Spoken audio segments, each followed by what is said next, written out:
ಜೀವನದಲ್ಲಿ ನಂಬಿ ಬದುಕುವುದು ಬೇರೆ, ನಂಬಿಸುತ್ತಾ ಬದುಕುವುದು ಬೇರೆ. ನಂಬಿ ಬದುಕುವುದರಲ್ಲಿ ಪ್ರೀತಿ ಇದೆ, ನಂಬಿಸುತ್ತಾ ಬದುಕುವುದರಲ್ಲಿ ಸ್ವಾರ್ಥ ಇದೆ. Accepting many wrong persons in life will not affect us so much, but losing one right person in our life will leave us broken. ಇದಕ್ಕೆ ನೀವೆಲ್ಲರೂ ಒಪ್ತಿರಲ್ವ?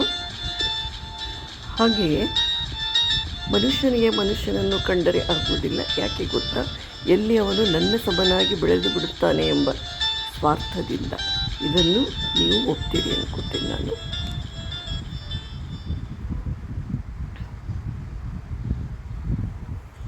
ಅರ್ಹತೆಯಿಂದ ಅವಕಾಶ ಸಿಕ್ಕರೆ ಯೋಗ್ಯತೆಯಿಂದ ಮರ್ಯಾದೆ ಸಿಗುತ್ತದೆ. ಇದು ನಿಮಗೆಲ್ರಿಗೂ ಗೊತ್ತು ಅನ್ಕೋತೇನೆ.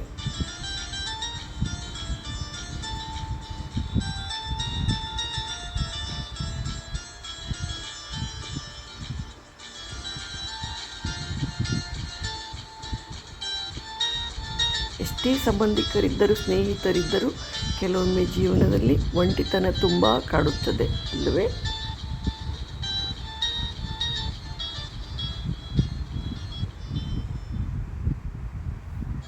ಎಲ್ಲರಿಗೂ ಧನ್ಯವಾದ. Thank you.